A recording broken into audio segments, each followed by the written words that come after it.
As we see the signs of the times all over the world, we now get into the book of Revelation, chapter 18, and we will continue to understand the goings-on of what's happening in our world in studying Babylon. We've studied Babylon in chapter 17, and I took some time to break it out and help you understand that you're dealing with, in chapter 17, of ecclesiastical Babylon or religious Babylon. Now we're going to go through chapter 8, and I'm going to show you the other two legs of the stool. There's a three-legged stool, so to speak, of Babylon. The economic and the political aspect of Babylon in chapter 18. And so when you think of Babylon, you want to think of it as a three-legged stool: religious, economic, political. And what we have to do to understand Babylon, we have to get outside of ourselves and see a big picture that's going on around us in the world, because it's a global phenomenon that's going on. And then we can bring it home to understand how it's affecting us at home. To understand Babylon, you have to understand that the system of Babylon is Satan's counterfeit of the church, so to speak. God used Israel and will use her again in the future, and God is using the church as his vehicle for dispensing the truth out and getting people saved and whatnot, and being the salt and light in the societies around the world. Well, Satan is using his vehicle, Babylon, to construct a global infusion of evil into every aspect of our lives. And so if you think of that in those terms, it's his system. And the system is alive and well. And what we are seeing now is Babylon is increasing. The people who have the Babylonian mindset are increasing. They're coming under the sway of what the devil is trying to do. And we understand we're in the last days. So we expect all this to happen. But we didn't expect it to happen this fast. Things are happening at a rate that we have never seen before. And so again, this all goes to what Jesus warned about, that it would be like birth pains. That as the time grows near, the pains would get increasingly more intense, and it would become more frequent, and we're starting to see this. Now here's what I want you to focus in on. The two legs we will focus in on for the next few sermons are the political aspects of Babylon and the economic aspects of Babylon, how this affects things. Now here's the deal. I'm going to put this warning out there that if the Lord should ever lead you to move out of California and you go somewhere else, or you got to move out of town, or you got to move back east or something like that, just remember, if you go to a church and they're not talking about the three legs of Babylon at some point in time, whether it's false doctrine or the religious aspect of Babylon, they're not talking politics, and they're not talking economics, that's a red flag. A lot of churches have been silenced thinking, well, they don't want to get too political because they're going to lose their tax-exempt status. That's baloney. They're nothing but cowards. That's all they are. They won't tell you the truth of what's happening. Because how do you ignore politics and economics, the other two legs of Babylon, and just pretend like nothing's happening around you? And it is. So I put that out there to understand this affects all of us. It's happening around you, and I'll show you how. But first, you have to understand the background of this. Where does political, economic Babylon come from? Well, we obviously seen that it comes from when the Tower of Babel was built back with Nimrod. He not only created a one-world religion, he created a one-world government, politics and economics. All three legs were there, and obviously that wasn't God's timing, and he scattered that. And we looked at that, so we're not going to go back to that. But right now, that same system is with us, and it is increasing. I want you to think just for a second for economics. What's happening economically? Let's just put this out there. The Bible supports a free market system.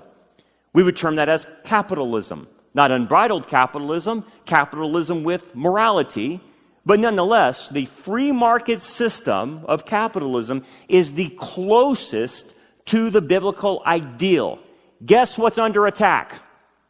Capitalism. Do not ignore the attack on the free market system, by people who want to usher in socialism, communism, progressivism, leftism, all these isms, and even forms of Marxism infused with capitalism. That is Babylonian. Because the basis of those economic systems that come from Babylon are based on covetousness and stealing. In any false economic system, you must steal in that system. Whether you do it through taxation or you just flat out seize people's property and take what they have. That's what Babylon does. In terms of politics, what do we see?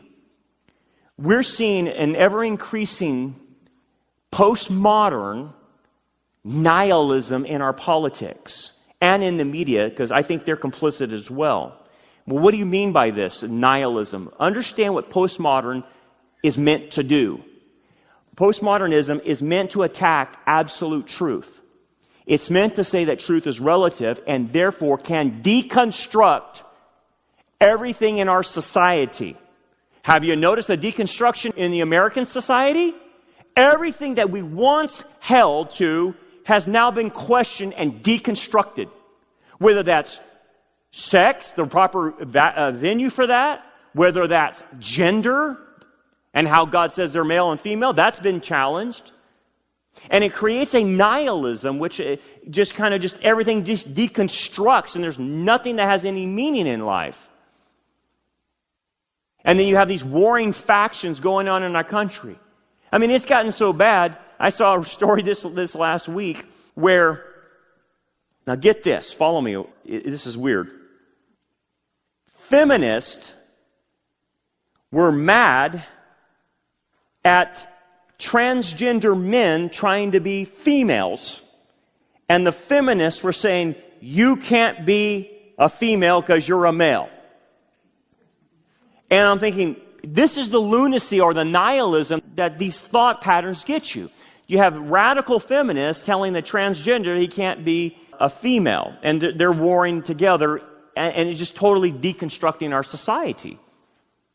To think like that's insane, to think like in those terms, right? Okay, what does nihilism get us? When everything deconstructs, everything breaks down, you get totalitarianism.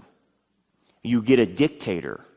Where this is heading, guys, not only in America, but around the world, when you deconstruct values and you break everything down, you have anarchy. You have just lawlessness. Hence, the people will beg for a totalitarian regime and a dictator to take control of the whole thing. Hence, the Antichrist is being set up by postmodernism or nihilism or what our politics are doing today. Scary, but that's where it's heading.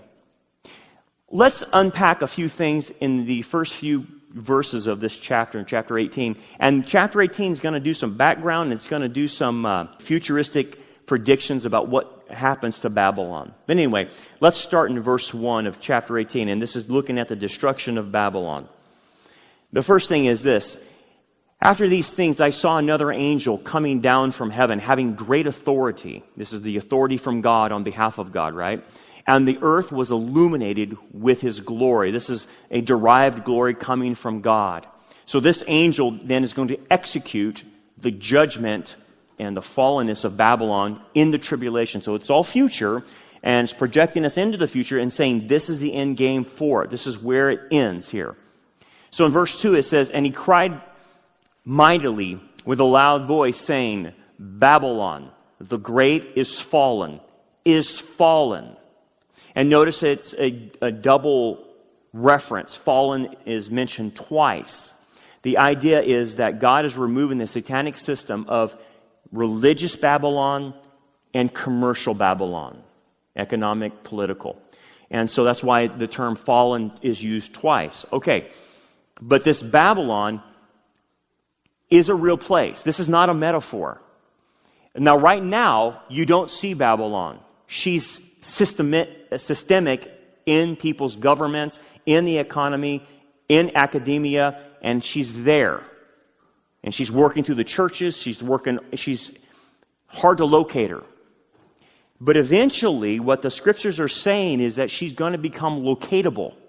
She's going to be centralized in a physical location, just like she was with Nimrod back in Genesis. And so with that understanding, then we have to jump to Zechariah chapter 5 and understand the prediction that Zechariah gives about her location of where she's going to be. Understand that this will be the Antichrist's headquarters. That's hard to imagine. That it won't be in New York, it won't be in London, it won't be somewhere in Brussels, it won't be in Rome, it'll be in Babylon. And what are we talking about? Babylon is what? In Iraq. That's where the Antichrist will set up his headquarters? Yes, that's physically where he will set it up, because God's bringing it back to where it began. If you turn to Zechariah 5, you can read this with me. Then the angel who talked with me came and said to me, lift your eyes now, and see what this is that goes forth. So I asked, what is it? And he said, it is a basket that is going forth. The idea of a basket is an ephah. The idea of the ephah or the basket is a symbol for economy. It's a symbol for economy. He also said, this is their resemblance throughout the earth. In verse 7, he says, here is a lead disc lifted up. Now, as you can see the lead disc on the ephah or the basket, the lead represents false measures. Now, the way they did their economy back in the ancient days is you would have weights on one side, and maybe you'd measure out your wheat on the other side, and you have scales. And you would have to make sure in their economy that the weights and measures were right when you measured out your grain, or if you bought salt or whatever, you would measure it out in those weights.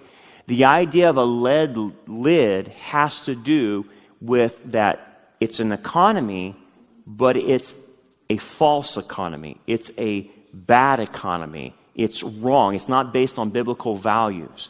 Hence, anything that doesn't get close to a free market economy is an economy coming from Babylon. Communism, Marxism, socialism, you name it, that's where it comes from. That's where it derives from. And it's all based on stealing and covetousness. Okay, so this lead disc is lifted up and it's on it. And then it says, to go back there, and this is a woman sitting inside the basket. Then he said, this is wickedness. And he thrust her down into the basket and threw the lead cover over its mouth. So the idea is, here's the economic political system with the false measures, and then the woman is traced to the woman in Revelation 13. She's the harlot. She is the whore of Babylon, which represents the false religious system that Satan has created. So notice all of it is encapsulated into one. The whole Babylonian system is pictured with an ephah or a basket with a lead lid on it with a woman inside, which is wickedness. Okay? So you got that. Religious and commercial Babylon all together. Okay. Now follow me. It continues on. Zechariah goes on, verse 9. Then I raised my eyes and looked, and there were two women coming with wind in their wings, for they had wings like the wings of a stork. And they lifted up the basket between earth and heaven. Now that takes a little explaining to do. These are not angels. All angels are male. There are no female angels. So what happens here, this is a metaphor, this is a picture of two agents. And these agents obviously are helping her. I have looked, guys, through tons of commentaries. I have studied this ad infinitum. I can't identify who the agents are. But I think it goes something like this. And I'll explain this. The agents are two entities that help religious and commercial Babylon get situated into the Middle East. And the best guess I can come up with, and a lot of prophecy guys come up with, is that these two agents will be known in that generation. That the tribulation generation that sees this, they will see who the two agents are. From our perspective, we don't know who the two agents are. Now, in looking at the two agents and what's described, notice that they're two women. They're not angels, so they're not good. These are bad. They represent wickedness, okay? Because they support her. And notice they have the wings of a stork.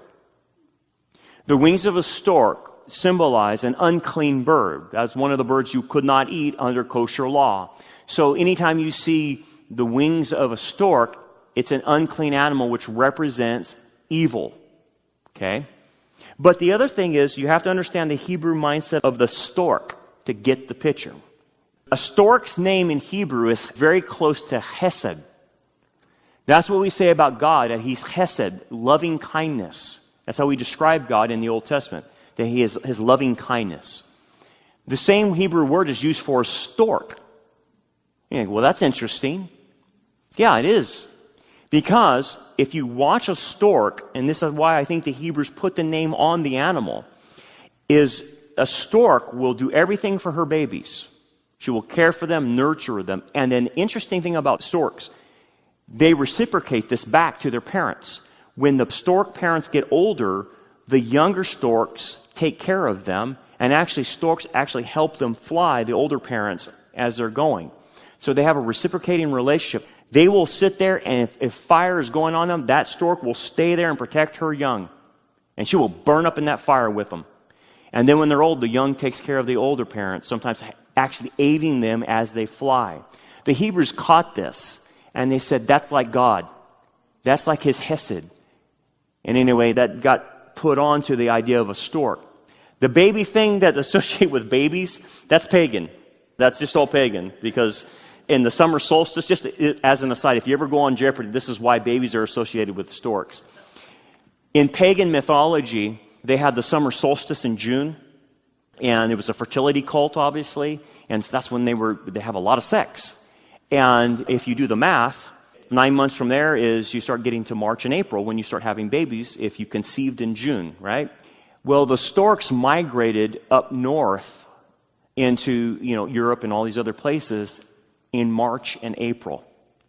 And so when these people had sex in June and they started having babies in March and April, and they saw the storks flying, they attached it to the coming of the storks. And hence, that's why you see a stork carrying a baby all that way. So if you're on Jeopardy, that's what you can use. It's a pagan myth. But nonetheless, why do they have stork wings? What God is trying to say is these evil agents are caring for her. They have a vested interest in her, and they're going to make sure she gets to where she's going. Notice that she's suspended above heaven and earth. She's not touching the earth, and she's not in heaven, but she's suspended. That means there's going to be a time where she has no place, and she's going to be suspended, and these two agents will take her to a location to prepare a location for her. So right now, Babylon, the system of Babylon, is infused into other systems. That's why it's hard to see her. She's in academia. She's in politics. She's in the entertainment industry. And she's in the churches. She's in false religions. She's systemic. But what's going to happen in the future is she's going to get codified in a physical location. You can identify where she's at with all three aspects. Let's continue on, and it says this in Zechariah. So I said to the angel who talked with me, where are they carrying the basket? And he said to me, to build a house for it in the land of Shinar. When it is ready, the basket will be set there on its base. Shinar. That's where they're taking her. Do you know where Shinar's at? Babylonia, Iraq, right there. So on this map, as you can see in the yellow dot, this is the nation of Iraq, obviously, and you can see the Tigris and the Euphrates coming down. But here is where she will be built. This is where she's going to be physically located there. Now you think, that's crazy, what? It's not New York, it's not the UN, it's not Belgium, it's not Brussels, it's not Rome, it's not Mecca, Medina, no. She's going back where she started. God is putting her there for a reason. I'll show you that later on. But just a couple of pictures so you can see kind of this is where the ruins of Nebuchadnezzar's kingdom was, and this is in the 500-600s BC, but this is where Babylon was located. And then you have a tower ziggurat right there. She's going to be located. This is the rebuilding of Nebuchadnezzar's palace, and they tried to rebuild it, but this is what this location looks like. This is where, again, just picture this. The Antichrist will have his headquarters at this location. And I know it's hard to understand. You're thinking, there's nothing there. I mean, we've got Nebuchadnezzar's palace there, but I don't see how this could be the center of the world. Well, think about this. This takes an amount of faith, but here's the deal. You and I are witnessing Israel back in the land after 1948, and we think, wow, that's a fulfillment of prophecy. That's great. It doesn't take a lot of faith to believe that God moved Israel and became a nation. But if you and I lived in the 1800s, boy, it took an incredible amount of faith to even believe that Israel would be back in the land. In fact, most theologians spiritualized the whole thing.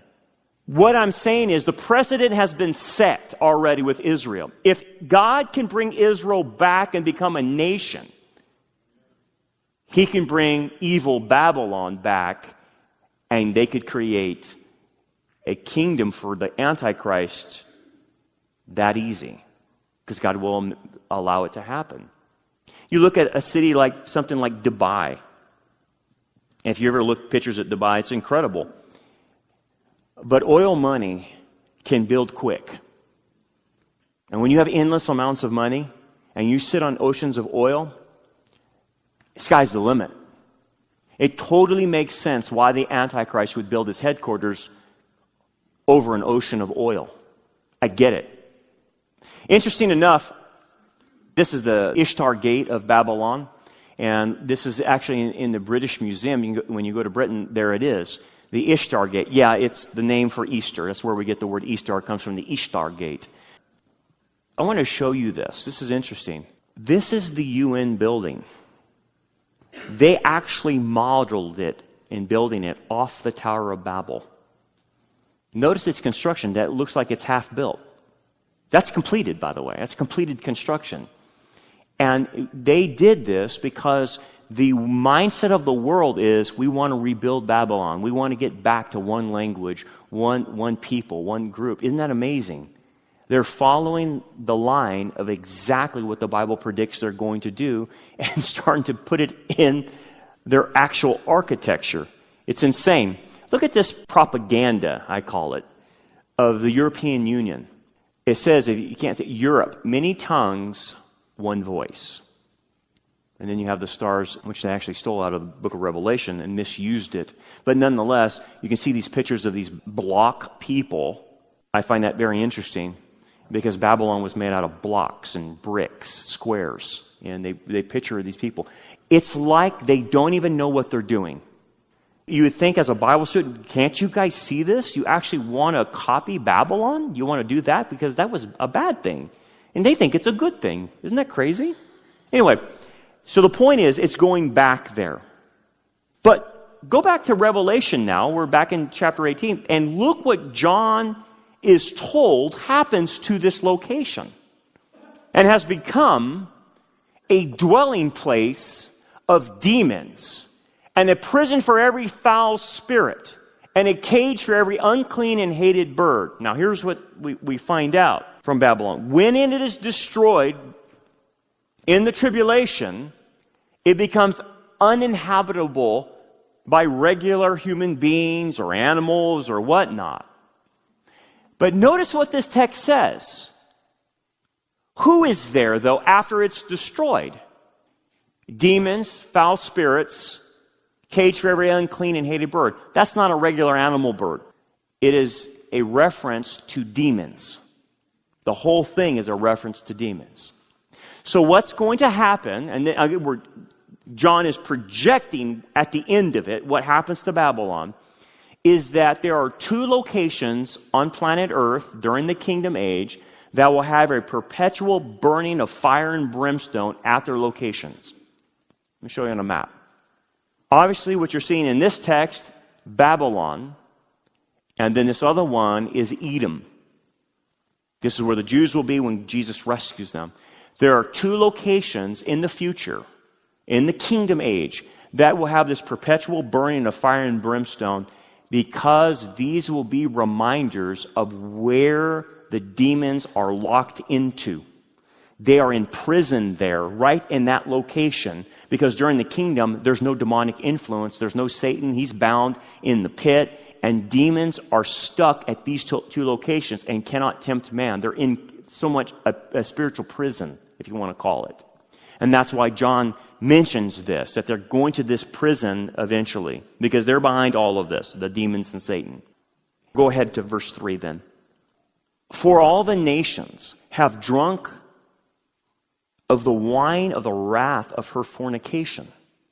Now the idea is that all the nations eventually will do a deal with her and cut a deal with her. And the idea of drinking the wine of the wrath of her fornication, they will accept what she's offering as she fornicates with them. The metaphor is this: Babylon gives the nation something in exchange for them accepting her values, her way of economy, her way of politics, her way of religion. So she gives them money, and they commit fornication with her, which means they unite with her. Hence, eventually, the way every nation on this planet will go will be to unite with the Babylonian system. And do you know what's behind that Babylonian system? Globalism. One world currency, one world religion, one world economy, a cashless economy. And the reason all these governments of the world are going this way is she intoxicates them with money. She's extremely wealthy. The God of this world is in control of the system and gives the money to the people who obey her. Why do you think, for the most part, all through the last 2,000 years, Christians are primarily poor? Why is that? I asked my Sunday school class a week or so ago about this. How come there's no major Christians running any Fortune 500 company? Why are there not major Christians running major things in our society? Do you know why? Because at some point, because the Babylonian system is infused into our work world, you will hit a ceiling. You will eventually be called into compromise with the Babylonian system if you want to promote up. And she will get you to compromise in any form or fashion.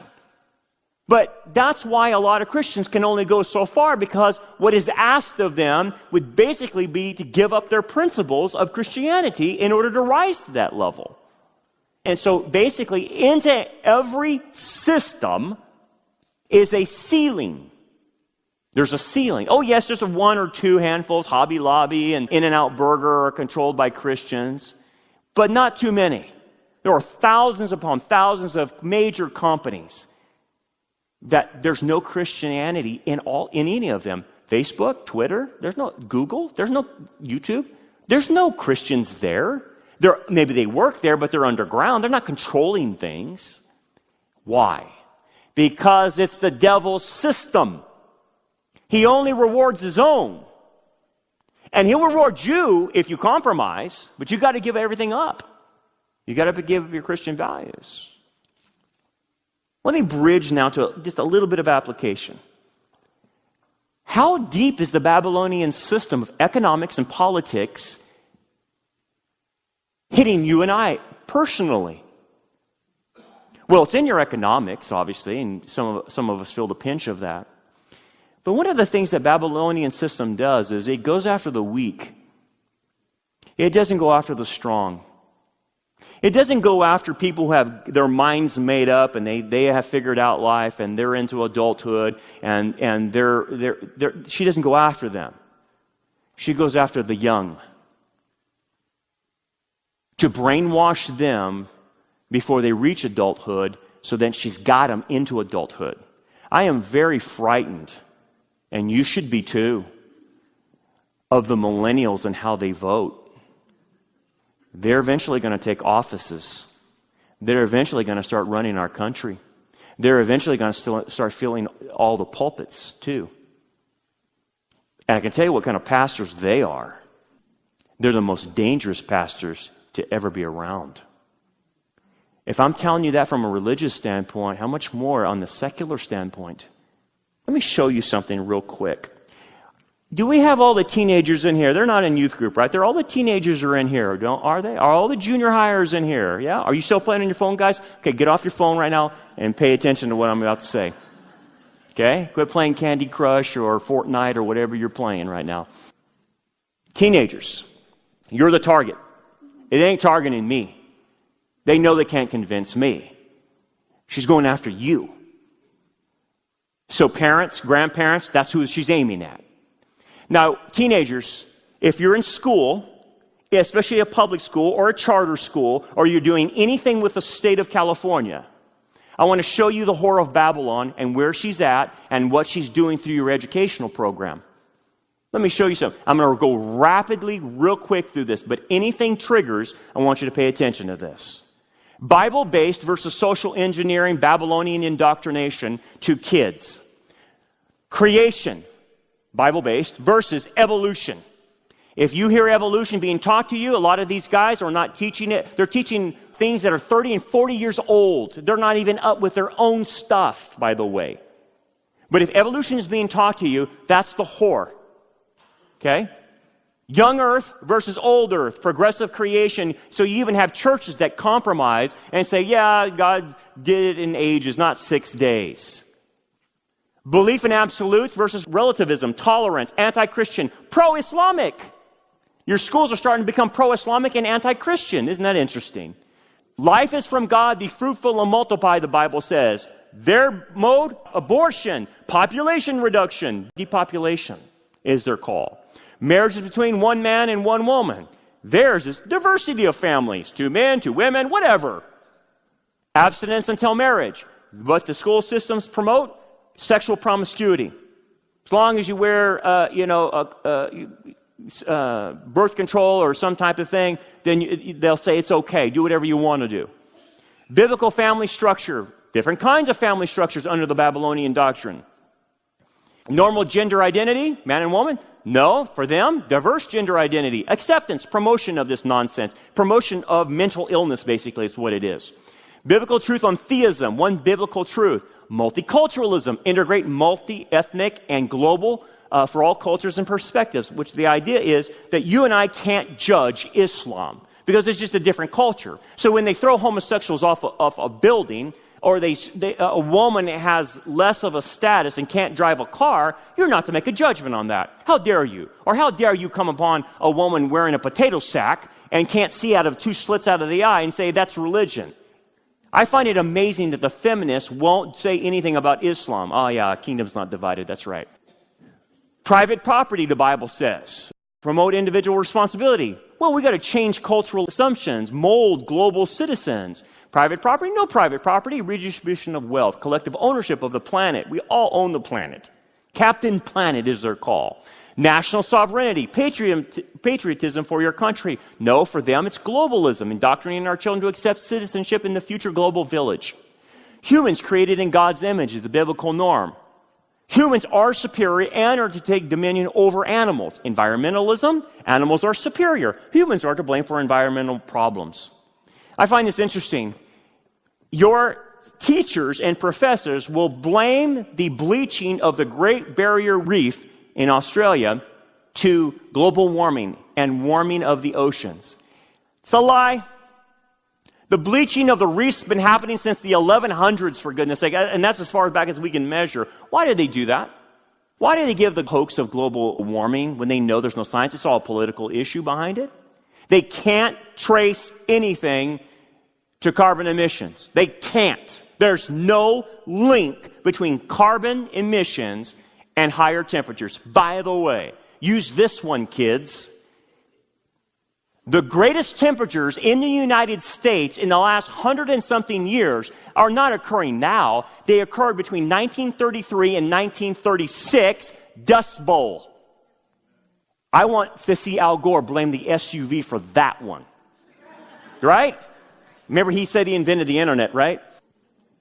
Salvation through Jesus only in the Bible. For them, religious pluralism, diversity of religious beliefs.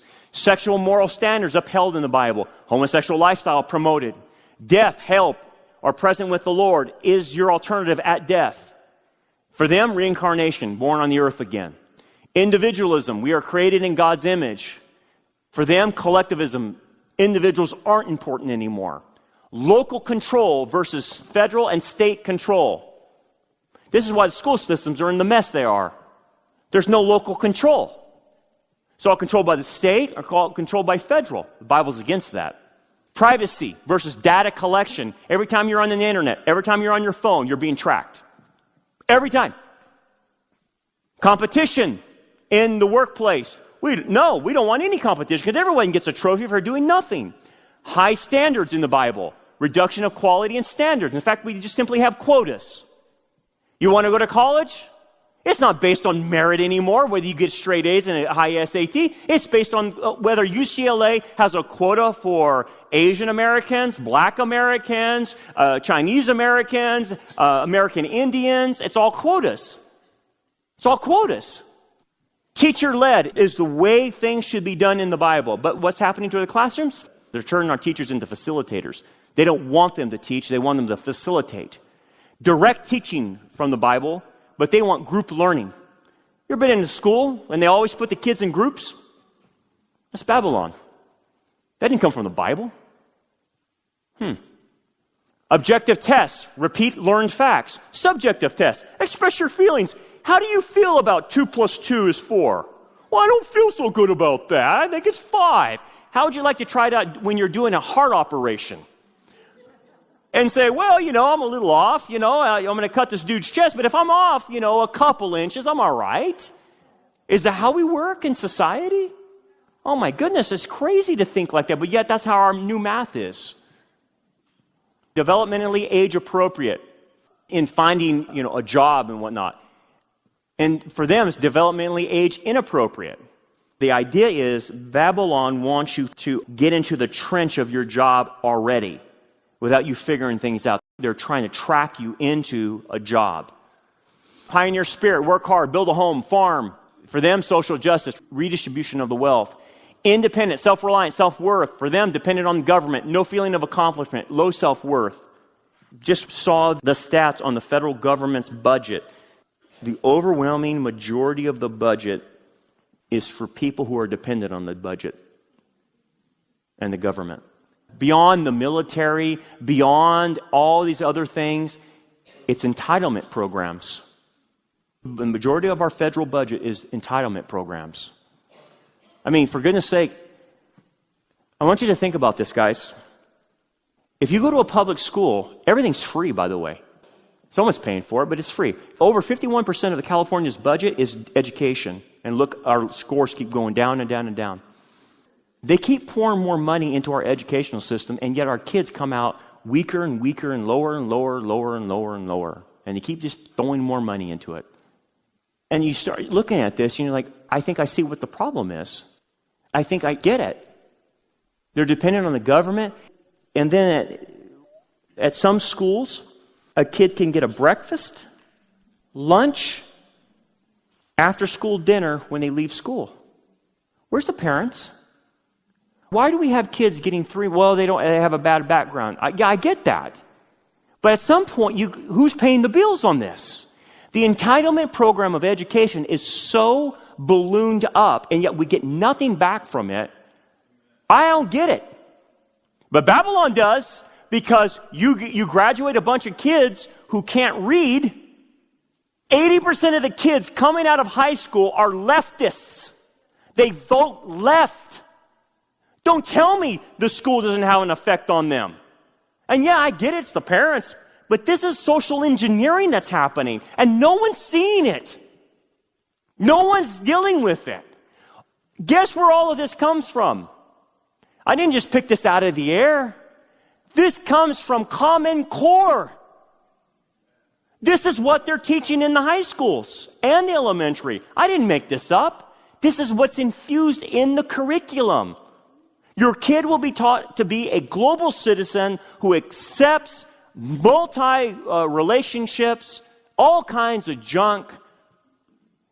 We're past the fact of history teaching facts. Now it's, how do you feel about history? Downplays our founding fathers, focuses on justice and oppression. It's hard to look at that. It makes me depressed. Oh my goodness.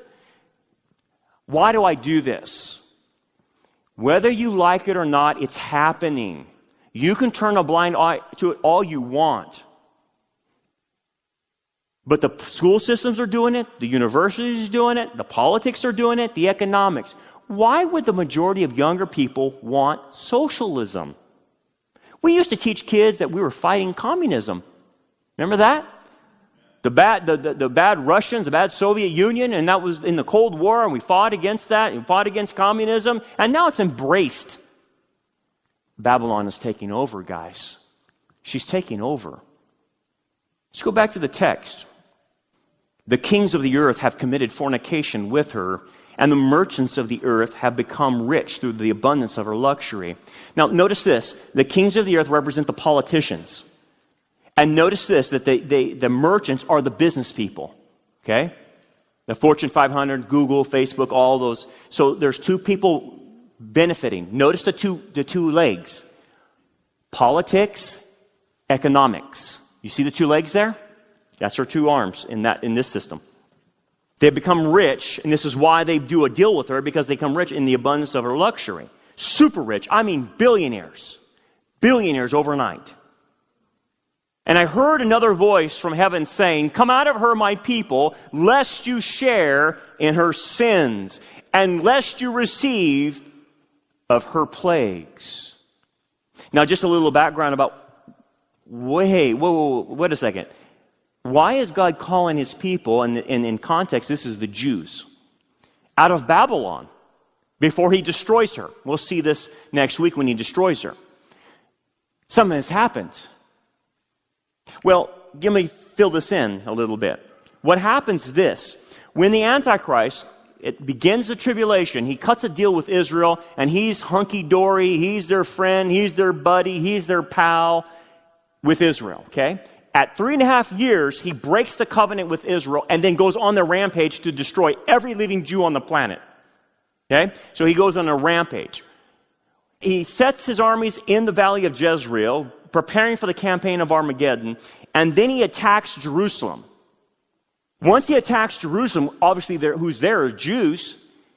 He takes those Jews that stayed in Jerusalem and he takes them captive and he takes them to Babylon and enslaves them. He makes the Jews slaves. It's just like Hitler did. He enslaved them. He's not only going to kill them, he enslaves them. So what happens here is before God destroys Babylon, he calls the Jews and somehow he makes a way for them to escape, and they all run out, and he tells them to go to Israel and tell the other Jews what's happening. That's peppered all through the Old Testament and other passages that it takes too long for me to unpack. But in a nutshell, that's what happens. He gives his own people a chance to escape and get out of there before the place goes down. It's a repeat of Sodom and Gomorrah. Before Sodom and Gomorrah got destroyed, what did he do? He removed Lot and his family. Get out before I destroy it. And that's what he does to Babylon. And again, it's with the Jews. Now, we're going to continue on next week and get deeper and deeper into this, but we got to do some application to wrap things up for today. I think the application you can take from this then is this. What he tells the Jews in the future, I think he's still telling us today. Come out of her, my people, lest you share in her sins and receive her plagues. Now, we're not going to receive the plagues of the tribulation, but you still can receive the problems of getting hooked up with the whore of Babylon and this system. What do you mean? Let me show you some other passages that are more apropos for those of us in the church who won't be here for that period of time, but it's still the same principle. Let me show you this in 1 Timothy 6. Now, godliness with contentment is great gain, for we brought nothing into this world, and it is certain we can carry nothing out. Having food and clothing, with these we shall be content. What? That's all I need to be content? Yeah. But I don't need the bigger house? No. I don't need the better car? No. I don't need the better vacation? No. If you have food and clothing, you ought to be content, he's saying. Oh, what about the American dream? Keep reading. But those who desire to be rich, did you catch the phrase? It's not wrong to be rich. It's those who desire to be rich. What do? Fall into temptation and a snare, and into many foolish and harmful lusts, which drown men in destruction and perdition. Basically destroys them. For what? Not money. The love of money is a root of all kinds of evil, for which some Christians, believers, have strayed from the faith in their greediness and pierced themselves through with many sorrows. Remember, how does she con the politicians and the big businessmen? Through money. And the way she does that with them in the future and now is the same thing she does to us. She is conning us with money. Now, you say, well, is it wrong to make money? No, it's not wrong to make money. You have to provide. But what is the desire? It's the desire to be rich. That's what gets people. That's what gets Christians. So the desire to be rich is different than providing for my family. That's different from me using the skill set that God gave me and to be the best whatever I need to be. Maybe God gave me the skill set to dig holes. Well, my job is to be the best hole digger I could possibly be. And regardless of what kind of money that makes, it is what it is. But at least I'm doing what God has called me to do. That's not dependent on money per se, of a desire to be rich. It's a desire to please God with the gifts I've been given. But when you I'm going to go for the job that pays the most, you're going to leave behind your skill set. You're going to leave behind your calling. You're going to leave behind what God's vocation is for you so you can go after the almighty dollar. Good luck. Paul just said you're going to be destroyed as believers. Did we see this? The other guys abandon the Apostle Paul on the mission field because of money? Yes, we did. Look what he said. This is in 2 Timothy 4:10. For Demas, he names the dude. How would you like to be named in the scripture? Has forsaken me. Why? Having loved this present world. Oh, he just named names. He said, this old dude that was with me in ministry, he abandoned me because he likes money. Ooh. Look at this other warning. Where do wars and fights come from among you? Do they not come from your desires for pleasure that war in your members? You lust and you do not have. You murder and covet and you cannot obtain. You fight and war, yet you do not have because you do not ask. You ask, and when you do ask, you do not receive because you ask amiss, that you may what? Spend it on your pleasures. Adulterers and adulteresses. Do you not know that friendship with the world, the Babylonian system, is enmity with God? Whoever therefore wants to be a friend of the world makes himself an enemy of God. Or do you not think the scripture says in vain that the Spirit who dwells in us yearns jealousy? The point he's trying to make, and that these passages are making, is this. It is very, very possible for a believer to jettison what God has called them to do and go on a path to make more money. And once you do that, you will abandon what you're called to do. This guy abandoned Paul. You will abandon ministry, what you're supposed to be doing in your own personal ministry, and then you become in a state where you're an enemy with God. Doesn't mean you're not saved. It means you're in a state in opposition to God. You're on the Babylonian ticket. And have Christians done that? Yeah. They did it in the past, and they're doing it now. Why do you think the Laodicean church is the characterization of the church in the last days? Laodicean is extremely wealthy, but they're blind. They can't see what they're doing because they're chasing the almighty dollar. And because of that, they've become lukewarm, or in essence, useless. What do I do about this? Well, understand it's there. Understand the temptation is there for all of us. Everyone it stands at our door and it's knocking and saying, will you take me? Now here's how it's going to come.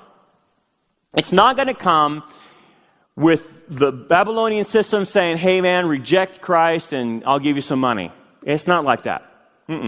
It's more subtle. She makes you think that you can have anything you want, as long as you're willing to pay the price. Okay, what do you mean? She's basically making a deal with you and saying, look, if you'll compromise on just this little bit of your Christianity, you can have it. I'll give it to you. You want that promotion at work? Yeah. Boy, it'd be nice to have a little extra cash here in my back pocket. Okay. I want you to work 80 hours. Wow, that's a lot of time, man. I'm going to be away from my family, but yet I'd be able to buy a pool. I'd be able to go on a nice Fiji vacation if I work those 80 hours. Yeah. But you're not going to be at home. Well, I got this great deal for you, man. You can make a lot of money here. Yeah. It'll only be for 6 months. It'll only be for a month. Yeah. Okay.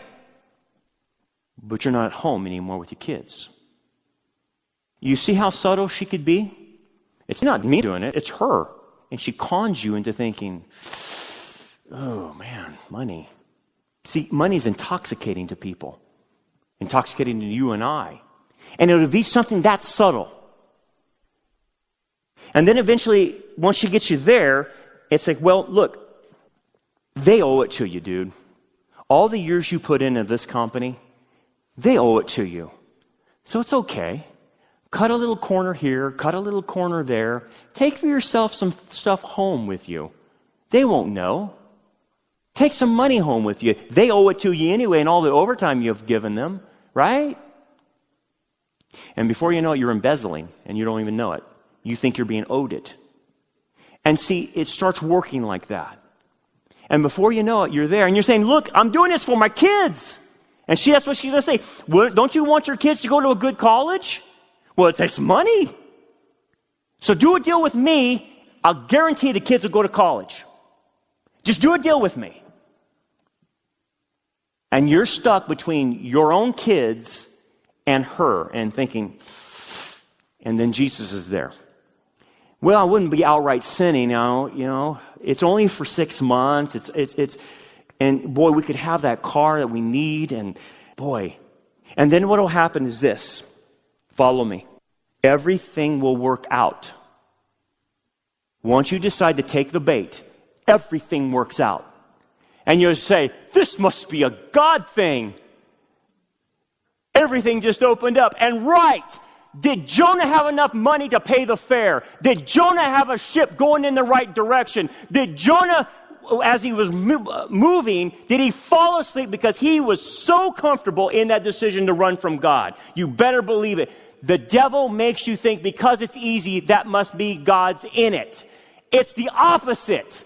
When God calls you to do it, you will get opposition, hindrances, everything trying to stop you from doing it. And if you just push through and have faith, you'll get to the other side. But when it's real easy, it's the whore. And she's beckoning you. I read about a family in New York, poor, eking their way through life. The dad was a steam fitter on the docks, and his son was a guy who drove a forklift, and the other son was going through night school. Times are tough. This is a real story that happened in New York. And that thing of just not having money, just barely being able to meet ends, and it just really got to them. So you know what they started doing? They started playing the lottery. The lottery is nothing but a tax on poor people. I hope you understand that. That's all it is. It's another state tax. Anyway, Pop was poor. He didn't have any money. He wanted to send his kids to college. Couldn't do it because they don't have any money. So Pop starts playing the lottery. And Pop wins. He struck it rich. He won millions. And they thought, that's it. God's answered our prayer. Everything will be wonderful. He said, boys, you don't have to work on the docks anymore. You don't have to work with going to night school or anything. You can now do whatever you want to do. I got the money, and I'm going to divide it up among you, and you guys figure out what you want to do. Sounds too good to be true. Well, 2 years into this thing, the money wasn't necessarily gone, but things were definitely bent. What do you mean? Well, the boys weren't speaking to Pop anymore, and they weren't speaking to each other anymore. Johnny, one of the boys, was chasing expensive racehorses, and Tim, the other son, was chasing expensive women. Mom was accusing Pop of holding out on the money, not giving her all the money that he had won. So they were squabbling. And within 2 years, they were all in court for not paying their income taxes. Both boys were really working hard to become nice alcoholic addicts. And all these people had hoped for was money. They had their prayers answered, but it destroyed them. I like what Groucho Marx said. While money can't buy happiness, it certainly lets you choose your own form of misery. I think he was right. Someone said this, what money can buy. Money can buy a bed, but it can't buy sleep. Money can buy knowledge, but not wisdom. Money can buy a computer, but not a brain. Money can buy food, but not an appetite. Money can buy the finer things of life, but not real beauty. Money can buy a house, but not a home. Money can buy you quiet, but not peace. Money can buy you medicine, but it can't buy your health. Money can buy luxuries, but not class. Money can buy amusement and fun, but not happiness. Money can buy you servants, but not faithfulness and loyalty. Money can buy you acquaintances, but not friends. Money can buy sex, but not love. And money can buy you religion, but never salvation. The whore is at all of our doors. And she is saying, will you cut a deal with me? I will give you the world. Your master's voice should enter your mind at this point in time. And what did our master say? What does it profit a man to gain the whole world and yet lose his soul?